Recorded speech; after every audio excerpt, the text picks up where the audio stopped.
Well, I think it's time for a review. We've gone 8 days and I haven't kind of gone back and done a review yet. So now's the time. We're going to go back to January 8th in Genesis 18:20 through 19:38. Starts off with God telling Abraham that he'll save any righteous that they find before destroying Sodom and Gomorrah. Of course, there was a back and forth. Will you save this many if we find them? And God says yes. And then Abraham says, will you save, even fewer and even fewer and even fewer? And so, yeah, God tells Abraham, yeah, you go find the worthy and we'll protect them. We'll save them. So now the angels go into Sodom and Gomorrah, and Lot ends up protecting these two angels. He takes them in, lets them stay with him.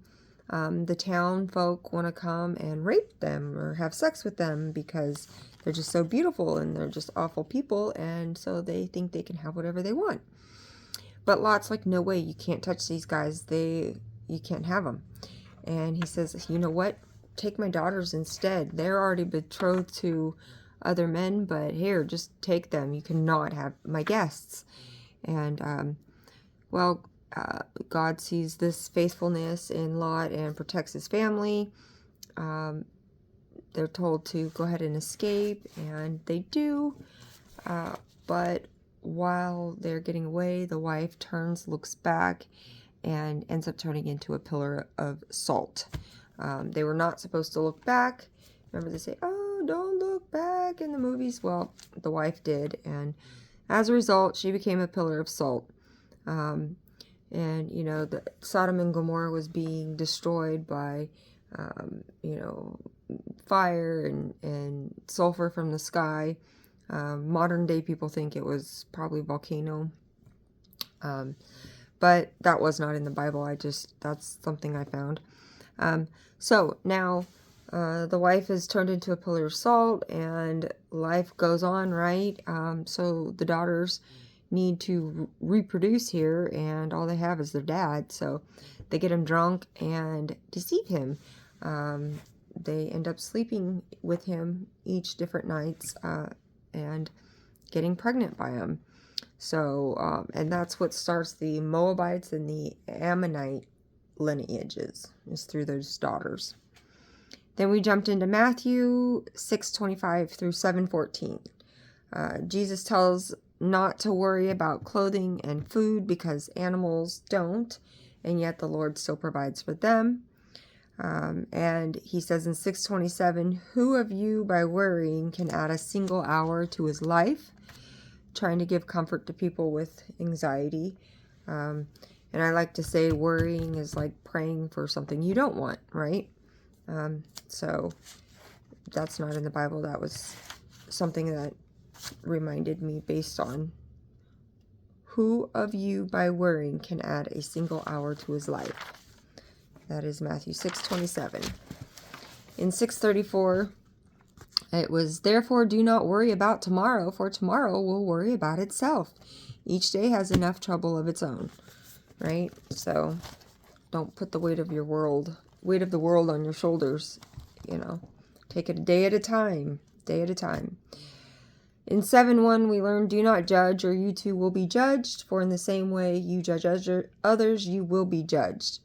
And this reminds me of the Metallica song, Holier Than Thou, when he says, judge not lest ye be judged yourself. And the whole song is just talking about how, someone who's lying and acting all mightier than everyone else. There's a lot of actually different verses in that song from the Bible. So, okay, Mom, I was listening to Metallica growing up, and now it wasn't all bad. So moving on, Matthew 7:7, it said, ask and it will be given to you, seek and you will find, knock and the door will be open to you. For everyone who asks receives, he who seeks finds, and to him who knocks, the door will be open. And I really love that part because as a person who's very hungry for knowledge and inspired to really get to know this Bible, this verse, Matthew 7:7, really speaks to me. I'm open and hungry for knowledge. We get to 7:12, and there's our golden rule.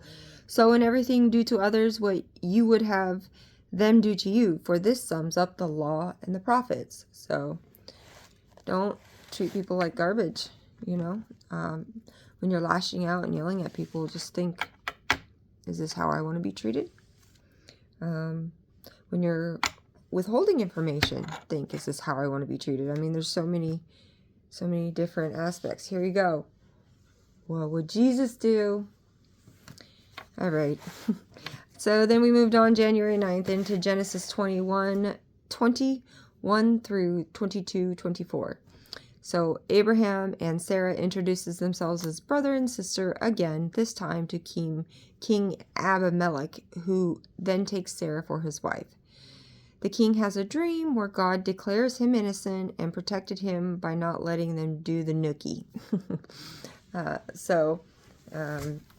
king says, hey, look, they are not they are not brother and sister, they're husband and wife, and don't worry, you're not going to be punished for this. I made sure that you didn't have, the hanky-panky going on, so you have no guilt on your hands. But the king ends up confronting Abraham, and he explains the act of ungodly, having sex with the married woman would have killed him, I'm sorry. The king confronts Abraham, and Abraham explains that their ungodly place would have killed him if he was honest with him. So, sorry about that. The king ends up giving his sheep and cattle and slaves and returns Sarah, and God ends up healing his house. So the king sees that he is blessed and understands the situations, is actually forgiving. So, and then in return, his household gets healed by God, meaning that the women in his household, the concubines or whatever, they could bear children again. And Sarah is rewarded by God with a son, Isaac. So,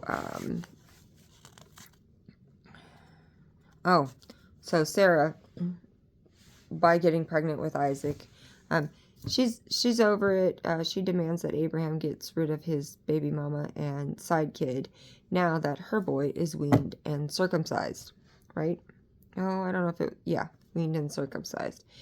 And Abraham is distressed by this, but he ends up sending them off, trusting that the Lord will provide for them, and that the Lord will give his son the nations that he promised, even though, he's worried about it. It's still his son.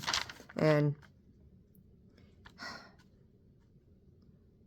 it's just got to be really hard being the kind of person that says, even though that person exists and that's your child, get rid of them, It's just so cold. All right, so when out of water and crying, God comforts Hagar, and when she opens her eyes, there is a well. So yeah, so he sends the mom and the baby, the child off, and they have some water, but when they get down to the end of it, the mom leaves the baby in a bush kind of over in the shade and just listens to the baby cry. And as she's crying because she can't provide and she's out of water, she prays to God, and God's like, don't worry, I will provide for you. And when she opens her eyes, boom, there's a well to feed them water, and that's where they make their home. And the boy grows up to be an archer, and he marries an Egyptian woman. But backing up, so now Abraham's back with his main family, right? And God ends up testing Abraham and with his son Isaac. And Isaac leads his son out and pretty much puts him on an altar and starts covering him up, getting ready to light him on fire and sacrifice him to God, because that's what God told him to do. And just before he incinerates his child, God is intervenes and, lets him know, hey, thanks for your faith. Thanks for getting, being willing to sacrifice your boy. Here's a ram that's over here stuck in the bushes. You can have him to sacrifice instead. And so that's the story of Abraham sacrificing Isaac. We thought a lot about how hard that must be as a parent to give up your child to death for God, right? But we learned that God says that you're not supposed to put any father or children before your love with him. So that was a test, and he succeeded. In Matthew 7:15 through 29, Jesus warns to beware of false prophets. He says not everyone who says they believe in God gets to go to heaven. Only those that hear the word and then live by his word will enter. Everybody else will be turned away. So it's you can't have your foot halfway in the door and halfway out the door. It's you either believe or you don't. And I'm in the place where I have experienced enough that I definitely don't believe. I definitely do believe, even though there was a time that I didn't believe. And now I just want to understand, right? I believe in God. I believe through my experiences, but I don't have the knowledge, right? The history, the word of God. So I'm here for it. And all right, so then we moved on to January 10th, Genesis 23:1 through 24:51. Sarah was the mother of Isaac, who ends up dying at 127 years old.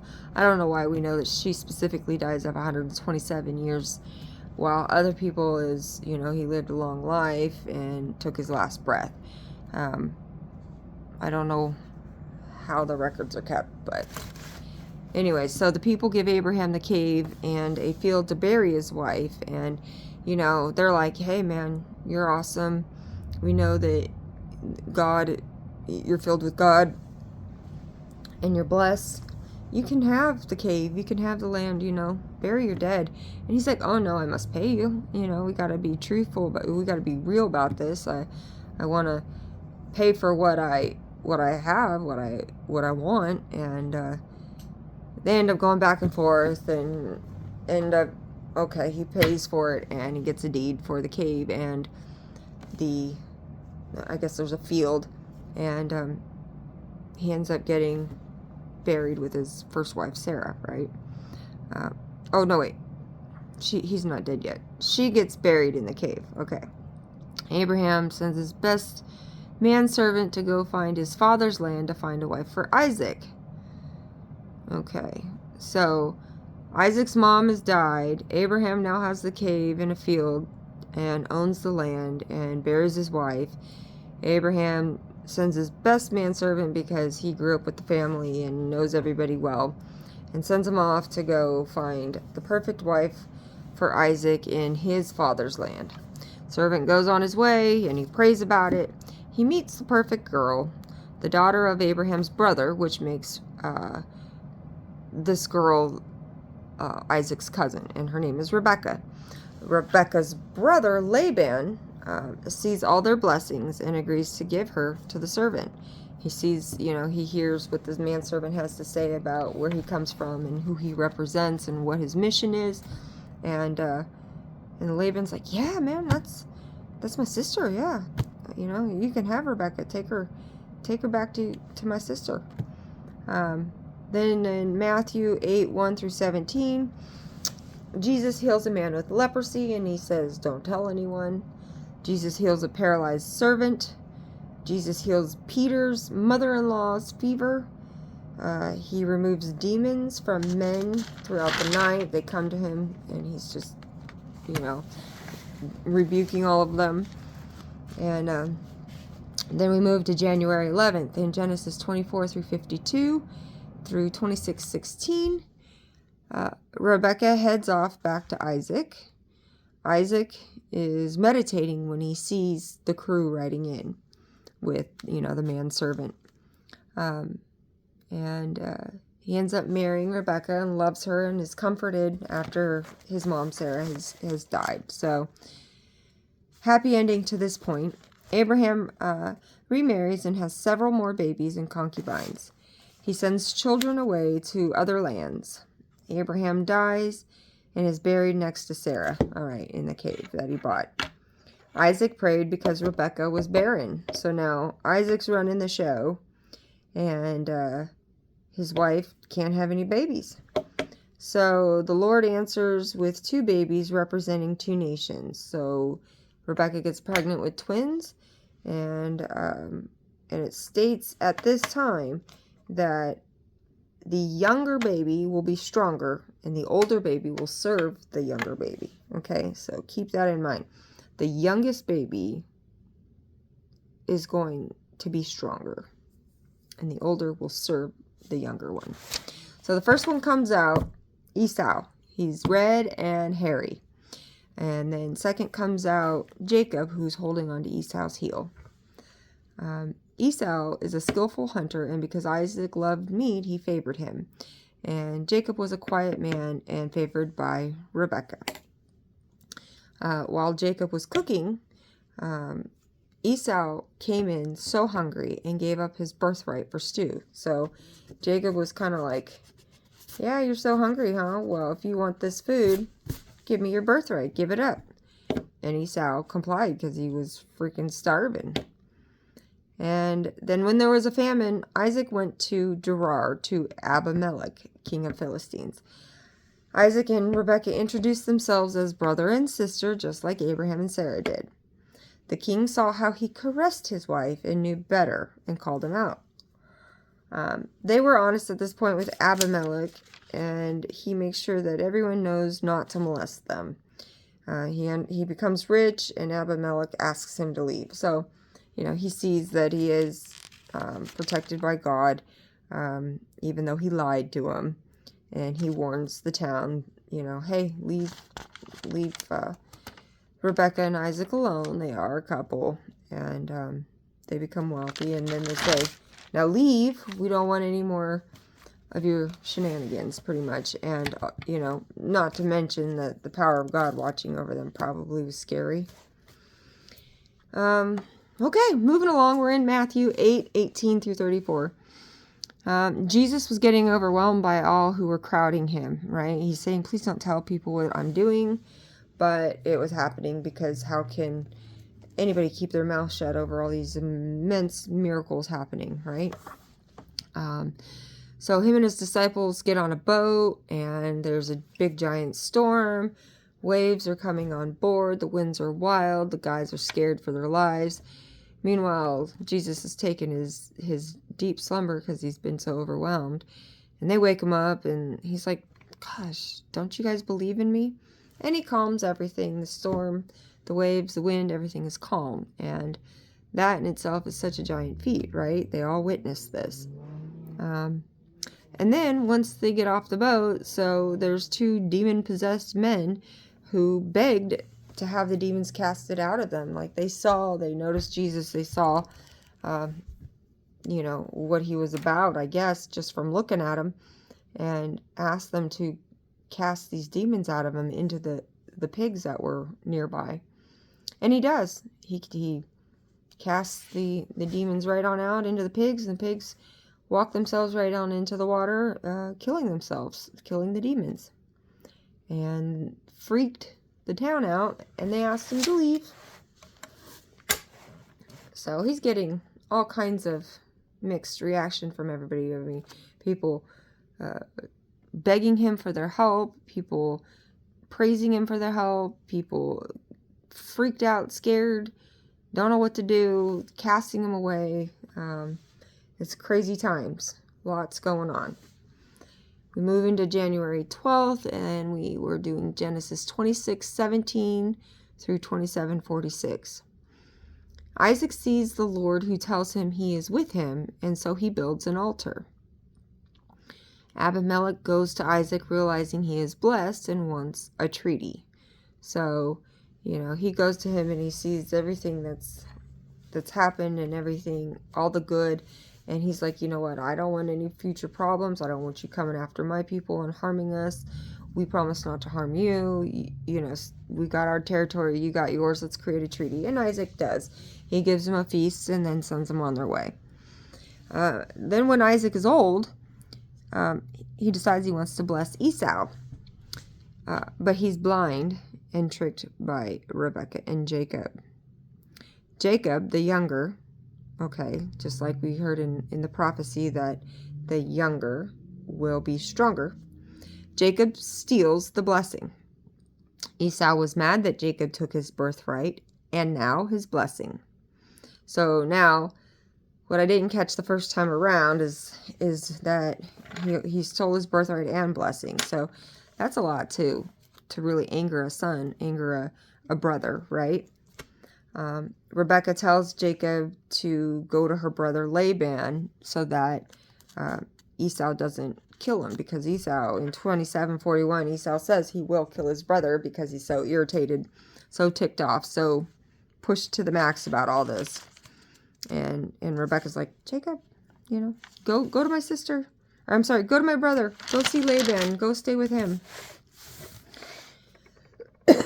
All right. We move into Matthew 9:1-17.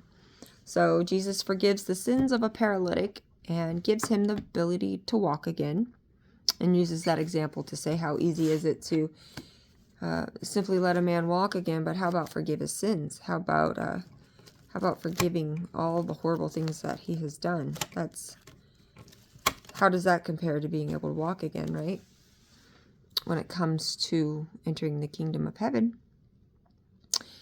Jesus and his disciples decide to eat with Matthew, who is a tax collector, and the Pharisees question him, and they ask, why is he eating with sinners, you know? And Jesus makes it clear that he has not come for the righteous, he has come for the sinners. So he's mingling with the bad folk, right? The bad folk. All right.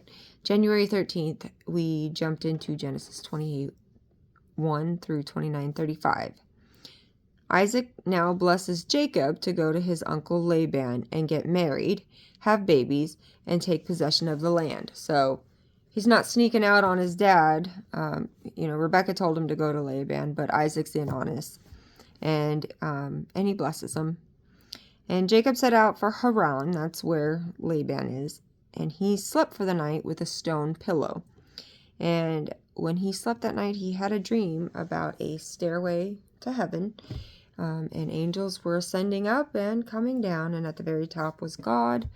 And you know, he pretty much has open eyes, and he promises him that Jacob will have land that and descendants that spread across the earth like dust, right? Across the east and the west. And Jacob declares that the place he had the dream a pillar, and claims that it'll be God's house, and vows to give 1/10 of all he receives. And remember, he's a tax collector, right? So he goes around collecting everybody's taxes, and probably more than he should. And now he's at a point where he's saying, I'm going to give up a tenth of everything that I receive to this house of God. But Jacob has to move on, and he finally meets Rachel, the daughter of Laban, which is also his cousin, like Isaac and Rebekah are.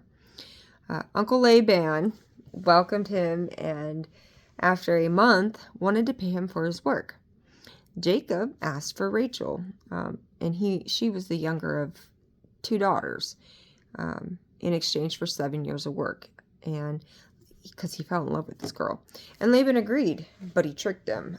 He gave him the oldest daughter instead. After the 7 years had gone by, you know, he's like, okay, let's have a wedding. You can have my daughter. And then when it came time to let him, or no, the wedding didn't come yet. I think they slept with each other first. But when it came time to let them lay together, because Jacob's like, I want my woman, it was like, I don't know, dark or something. He did not know that he ended up getting the older daughter, Leah. And then he challenges Laban, like, what the heck? This is not the woman that I asked for and I didn't work 7 years for. And he says, oh, but it's our custom. We can't get rid of, can't marry off the younger one before the first one's married off. So, but hey, you work 7 more years, you can have both of them. And so he ends up giving him a week with Leah as a married couple, and then gives him the daughter that he really loves. But he has to stay another 7 years, right? All right. Jacob made it very clear that he didn't love Leah, and the Lord saw this, and so he opened up his womb to her.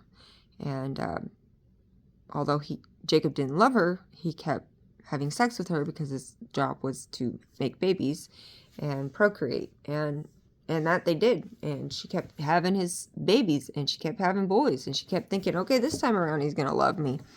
And it just wasn't so. And I think finally by 4th or 5th kid, she decides to finally turn to the Lord and lean on him rather than expecting baby daddy to love her.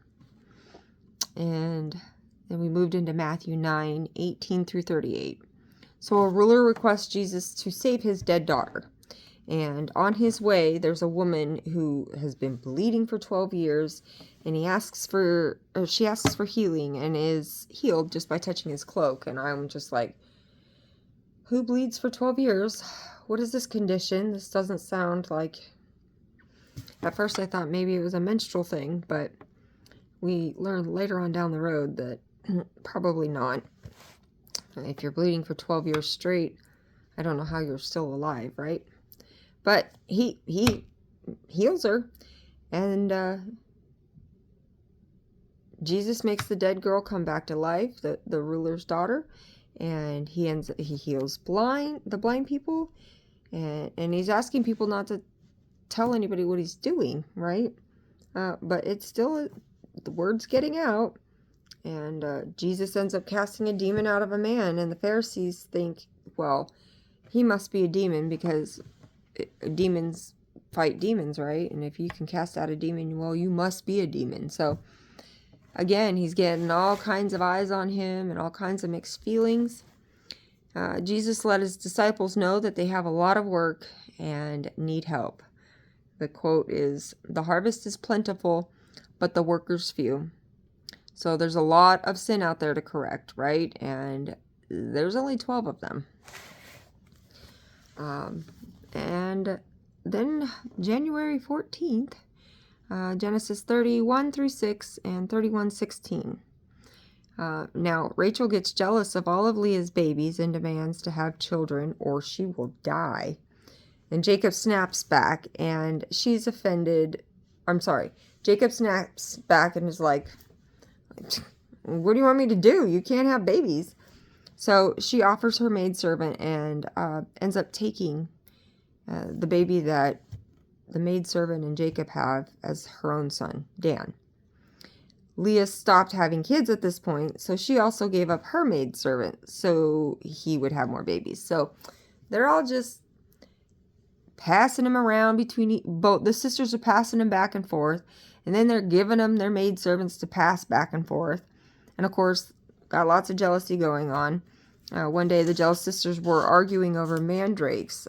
Rachel's child wanted Leah's mandrakes, so she traded a night with Jacob, and Leah had more children. Now God remembers Rachel and lets her have her own child. He opens up her womb, and she has baby Joseph. Jacob wants to leave Laban and go make his own home with his big old family at this point.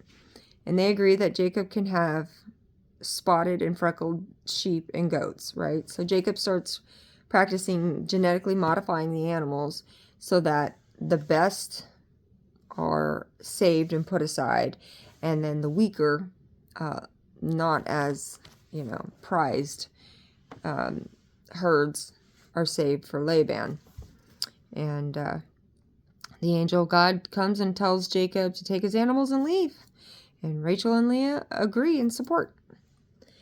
Matthew 10:1 through 25. Jesus names his 12 disciples. He tells them to preach the kingdom of heaven. He tells them to preach that the kingdom of heaven is near. He says they cannot take any money or supplies, but they must rely on working their way through. He warns it will be very challenging to convince the people, and don't lose faith when they flog or arrest them. So he says, okay, disciples, you have to go out. You got to tell people that the kingdom of heaven is near. So you got to teach them the word of God and all the things that they must obey. And oh, by the way, they're all horrible people. They all make bad choices. They all aren't leading good lives already.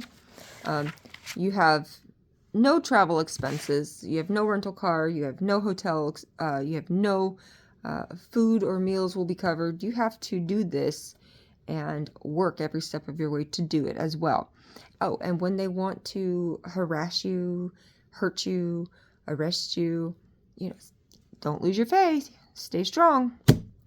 So that's pretty tough times, right? Pretty hard. Pretty hard. This is like what they expect of the CIA today. Can you imagine everybody being on that level of faith?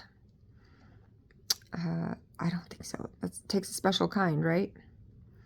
All right, January 15th, we got into Genesis, well, that's today, 31 through 17, through 32:12.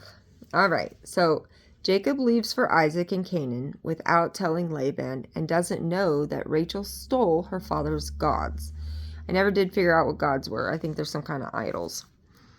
Laban catches up and questions why he was deceived and stolen from. It took a few days, but he catches up.